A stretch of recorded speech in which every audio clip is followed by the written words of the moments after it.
வணக்கம் நண்பர்களே, இன்னைக்கு ட்ரெய்லர் பவனி நிகழ்ச்சியில கமல் சிம்பு நடிப்புல மணிரத்னம் இயக்கத்துல ஏஆர் ரஹ்மான் இசைக்குள்ள வர ஜூன் 5ஆம் தேதி ரிலீஸ் ஆக போற தக்லை படத்தோட ட்ரெய்லர் ரிலீஸ் ஆயிருக்கு.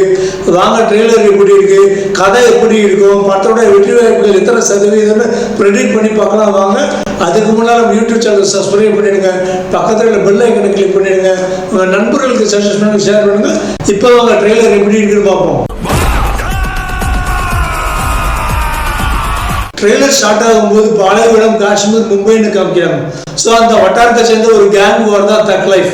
ரங்கராய நாயக்கரை கமலஹாசனை காமிக்கிறாங்க. கதைக்களம் மும்பை. ரங்கராய நாயக்கர்னு சொன்ன உடனே எனக்கு நாயகன் படத்தோட சீக்குவலா இருக்கும்போது தோணுச்சு.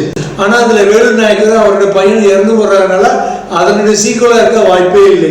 அடுத்து கமல் ஒரு ரயில்வே ஸ்டேஷன் மேல இருக்கிற பாலத்துல எதிரிகள் கூட சண்டை போடுறத பார்க்கும்போது அவர் ஆரம்பத்துல ஒரு பெரிய கேங் லீடரா இருந்து அப்புறம் ஒரு பிரச்சனையினால தலைமறைவா அவர் அழிக்கிறதுக்காக வர ஒரு கூட்டம்னு நினைக்கிறேன். இப்போ ஒரு பிளாஷ்பேக் ஸ்டார்ட் ஆகுது.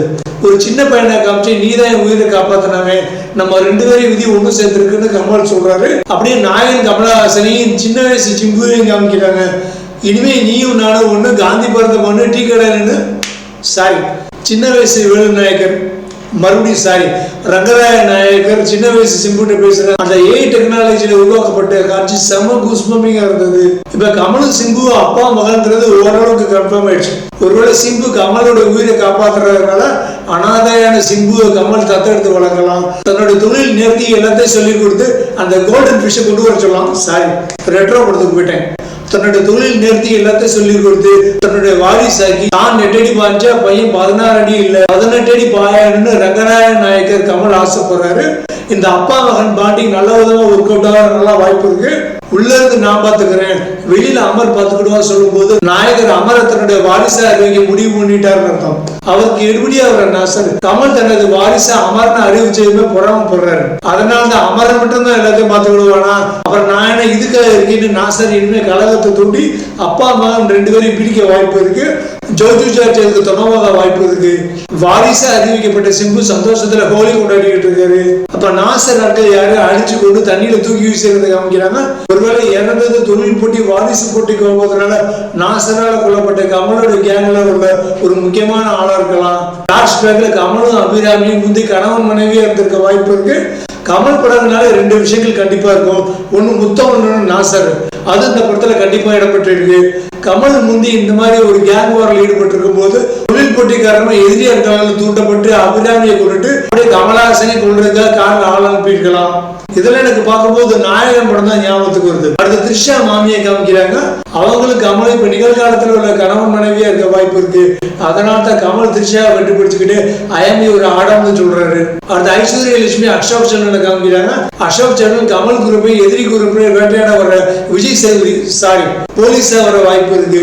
அடுத்து ஒரு சேர்ல ஒருத்தரை கட்டி போட்டிருக்காங்க. அவரை சுத்தி கமல், நாசர், சிம்பு கூட அது ஜோஜு ஜார்ஜ் நினைக்கிறேன். அவ கமல் சிம்பு சுட போறாரு. 2 பேரும் கிட்டத்தட்ட எதிரி ஆயிட்டாங்கன்னு அர்த்தம். அடுத்த வில்லன் குரூப்பை தேடி சிம்பு வர்றாரு. அவர் நம்மளை தேடி வர்றாரு. நம்ம தான் அவர் ஏற்றுக்கணும்னு ஜோஜு ஜார்ஜ் சொல்றாரு. அப்ப ஜோஜு ஜார்ஜ் ஆரம்பத்துல கமல் குரூப்ல இருந்து அவர் தான் நாசர் கூட சேர்ந்து கமலையும் சிம்புவையும் பிரிச்சு சிம்புவை அடுத்து ஒரு தனி ராஜாவாக்கி அவரை வில்லன் கூட கூட்டு சேர வைக்கிறாரு ஜோஜு ஜார்ஜ். அதனால தான் சிம்பு சொல்றாரு நான் தான் அடுத்த ரங்கராய நாயக்கர்னு. போட்டியா சிம்புவை வளர்த்து விட்டாச்சு. இனி கமல் குரூப் கூட Joju George plus villain group இன்னும் தைரியமா சண்டை போடுறாங்க. கமலையும் ஒரு குடும்பத்தை நிர்மூலமாக்கிறாங்க. கடைசியில கமல் விஸ்வரூபம் எடுக்கிறாரு. இப்ப நாயகன் வில்லனுக்கான போராட்டம் போய் அப்பா மகனுக்கான போராட்டம் பதவி போராட்டமா மாறிடுது. இனிமே அடுத்த தலைவன் யாருன்னு முடிவு பண்ண போறாங்க. இப்ப கமலும் சிம்புவும் சண்டை போடும் போது சிம்பு கெட்டவங்க பக்கம் சாஞ்சதுனால இது எமனுக்கும் எனக்கும் நடக்கிற போராட்டம்னு சொல்லி சிம்புவை போட்டு அடிக்கிறாரு கமல். அதாவது கமல் காஷ்மீர்ல தலைமறைவா இருக்கும் போது சிம்பு அவர் தேடி வந்து அடிச்சிருக்க வாய்ப்பு இருக்கு. அப்ப 2 பேருக்கு பயங்கர சண்டை நடக்குது. சிம்புவோட ஒரு ஆளை ட்ரெயின்ல இருந்து தள்ளி விடுறாரு கமல். லாஸ்ட் கமல் மறுபடியும் விஸ்வரூபம் எடுத்து சிம்புவுக்கு வில்லன் குரூப்புகளுக்கு சரியான தக்கலை பதிலடி கொடுத்து மறுபடியும் ரங்கராய நாயக்கரா மும்பைக்கு மட்டும் இல்லாம உலகத்துக்கு மட்டும் இல்லாம விண்வெளிக்கே நாயகனா விஸ்வரூபம் எடுக்க வாய்ப்பு இருக்கு. ஒருவேளை இந்த படம் தாறுமாறா ஓடிச்சுன்னா மட்டும்தான். ஏன்னா ப்ரமோஷன் நிகழ்ச்சியில கொடுத்த பில்டப்லாம் பார்த்தா பயங்கரமா வைத்த கலக்குது. இந்த இந்தியன் 2 கங்குவா ரெட்ரோ கோட் படம் எல்லாம் ஞாபகத்துக்கு வருது. நைட்டு தூக்கமே வர மாட்டேங்குது. இதுல சில பேஸ்புக் நெட்டிசன்கள் இன்னும் அட்வான்ஸா போய் ஆர்வ கோளாறுல இந்த படத்தோட கதை பாக்கியலட்சுமி சீரியல் கதையோட எல்லாம் கம்பேர் பண்ணி எங்களை மாதிரி யூடியூபர்ஸ்க்கு டப் கொடுத்துட்டு இருக்காங்க. படம் இந்த அளவுக்கு எதிர்பார்ப்புகளோட வருதுன்னா அதுக்கு முக்கியமான காரணம் அந்த பேஸ்மெண்ட் நாயகன் படம். நாயகன் அன்னைக்கு உண்டாக்குற தாக்கம் தமிழ் சினிமால இன்னைக்கு வரைக்கும் ஃபாலோ பண்ணிக்கிட்டே இருக்காங்க. தளபதி அப்புறம் கௌதம் மேனனுடைய 10 தடவை, விஜய் நடிச்ச தலைவா, ஜிகிர் தண்டா, அப்படி ஏகப்பட்ட கேங்ஸ்டர் படங்களை இன்னைக்கு வரைக்கும் சொல்லிக்கிட்டே போனோம் தமிழ்ல. அப்படிப்பட்ட நாயகன் படத்தை பத்தி ஒரு சின்ன பிளாஷ்பேக் தான் இது. முக்தா சீனிவாசன் தயாரிச்ச நாயகன் படத்தை இடையில இன்வெஸ்ட்மெண்ட் பண்ண காசு இல்லைன்னு முக்தா சீனிவாசன் நிப்பாட்டிட்டாரு. அப்புறம் கமலஹாசன் மணிரத்னமும் காசு போட்டு தான் இந்த படத்தை மறுபடியும் ஸ்டார்ட் பண்ணாங்க. இந்த படத்துக்கு முதல்ல மணிரத்னம் யோசிச்ச கதையே வேற. காட்ஃபாதர் படத்தினுடைய 90% சாயல்லையே சிவாஜி பிளஸ் கமல் காம்போல தான் மணி ஃபர்ஸ்ட் பிளான் பண்ணாரு. ஆனா கமல் ஸ்டோரியில இன்ட்ரெஸ்ட் காமிக்கல. அப்புறம் பொன்னியின் செல்வன் படத்தை எடுக்கலாமான்னு பிளான் பண்ணி பட்ஜெட் அதிகமானதால அதை டிராப் பண்ணிட்டாங்க. அப்புறம் மும்பை வரதராஜ முதலியார் கதையை படிச்சு அதுல இன்ஸ்பயர் ஆகி அதை ஒரு திரைக்கதை வடிவமாக்கி மணி கொண்டு வந்து கொடுத்தாரு. கமல் ஓகே சொன்னாரு. நாயகன் படம் வளர்ந்து ரிலீஸ் ஆச்சு. நாயகன் படம் வளர்ந்து 1987 தீபாவளி அன்னைக்கு ரஜினியுடைய மனிதன் படம் கூட போட்டி போட்டுச்சு. ஆனா மனிதன் படம் தான் கலெக்ஷன்ல லீடிங்ல இருந்தது. நாயகன் படம் மனிதன் அளவுக்கு கலெக்ஷன் அச்சீவ் பண்ண முடியல. ஆனா ரஜினி இந்த நாயகன் படத்தை பார்த்துட்டு இந்த மாதிரி ஒரு படம் பண்ணணும் பீவாசன் சொல்லி ஏங்கி இருக்காரு. அந்த அளவுக்கு ரஜினியை பாதிரிச்ச படம் தான் நாயகன். நாயகன் படத்துல ஒரு சீன் இன்னைக்கு நிறைய படங்களுக்கு டெம்ப்ளேட் இன்ஸ்பிரேஷனா இருக்கு. நாயகன் படத்துல ஒரு சீன் வரும். கமலஹாசனை இன்ஸ்பெக்டர் போட்டு அடிச்சு ரத்தத்திலே குளிப்பாட்டி புரட்டி எடுத்துருப்பாரு. அப்ப கமல் ஒரு டயலாக் சொல்லுவாரு, இதுக்கு மேல அடிச்ச செத்துருவேன். இந்த டயலாக் அன்னைக்கு ஒரு பவர்ஃபுல் டயலாகா பார்க்கப்பட்டது.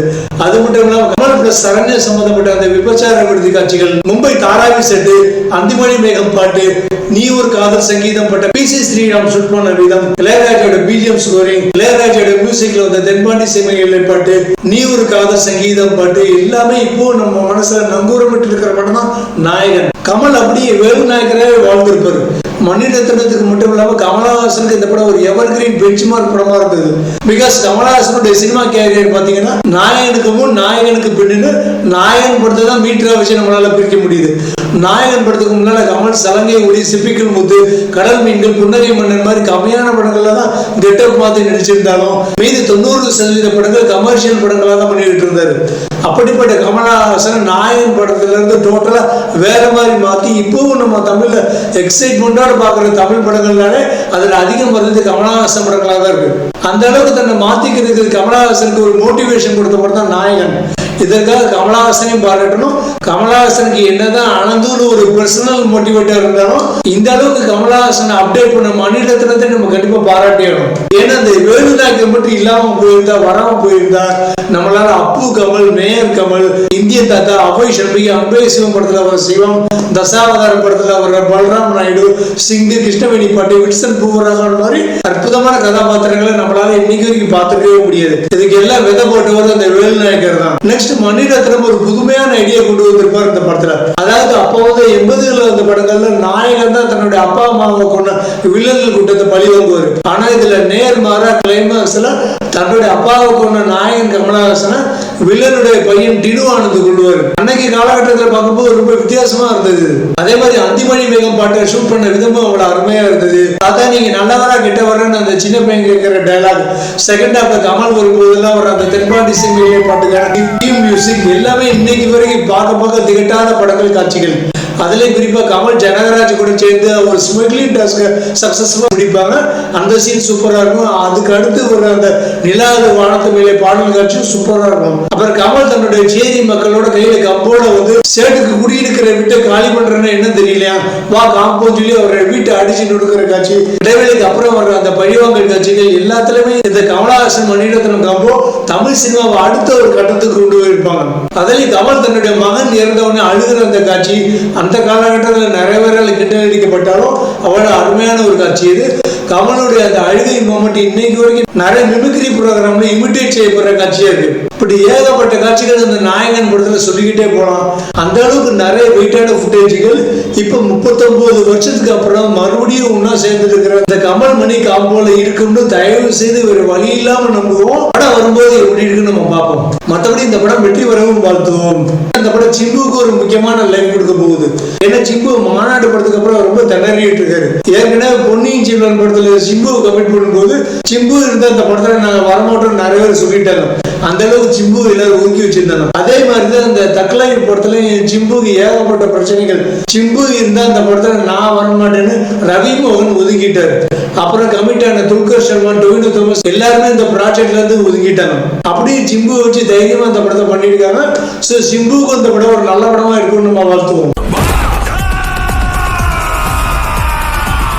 தக்லைஃப் படத்தோட ட்ரெய்லர் பார்த்தீங்கன்னா சான்ஸே இல்லை, அவ்வளவு கம்பீரமா இருந்தது, அடிபொலி. அதில் வேலு நாயக்கரை சின்ன வயசு சிம்பு ஏஐ டெக்னாலஜியில் கொண்டு வந்தோம், அவ்வளவு சூப்பராக இருந்தது.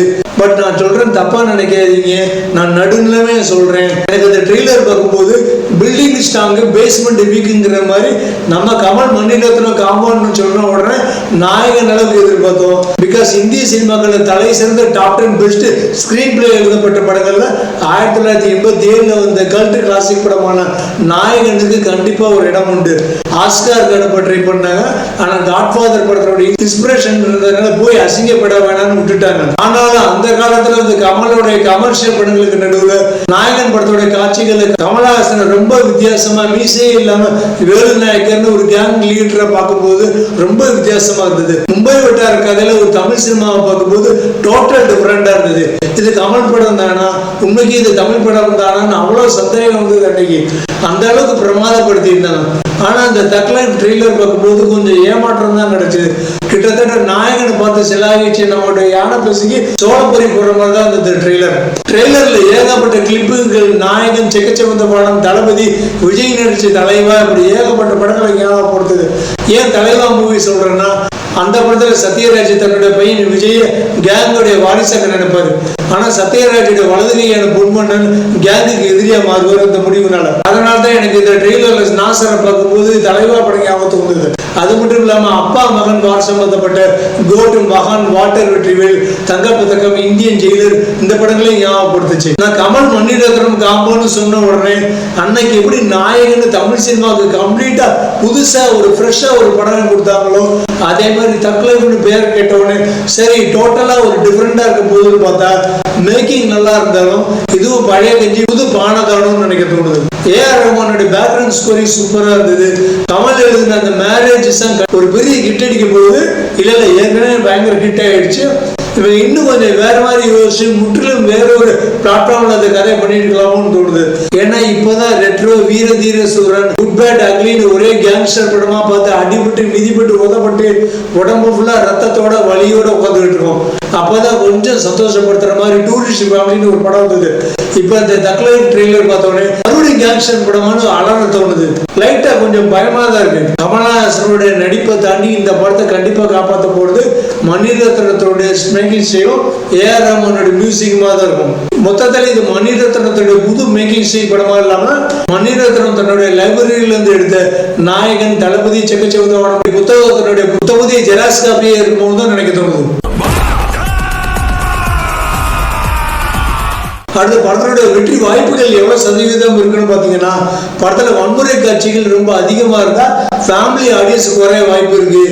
நாயகன், செக்கச்சவந்த வானம் படங்களுடைய சாயல்ல இருந்து டோட்டலா வேற ஒரு உலகத்தை அருமையான திரைக்கதை வசனத்தோட காமிச்சா படம் 75% வெற்றி வர வாய்ப்பு இருக்கு. கண்டென்ட்ல சொதப்பி இருந்தாங்கன்னா கமல் மணிரத்னம் கூட்டணிக்காக படம் ஒரு 50% இருந்து 60% வெற்றி வர வாய்ப்பு இருக்கு. அவ்வளவுதான்.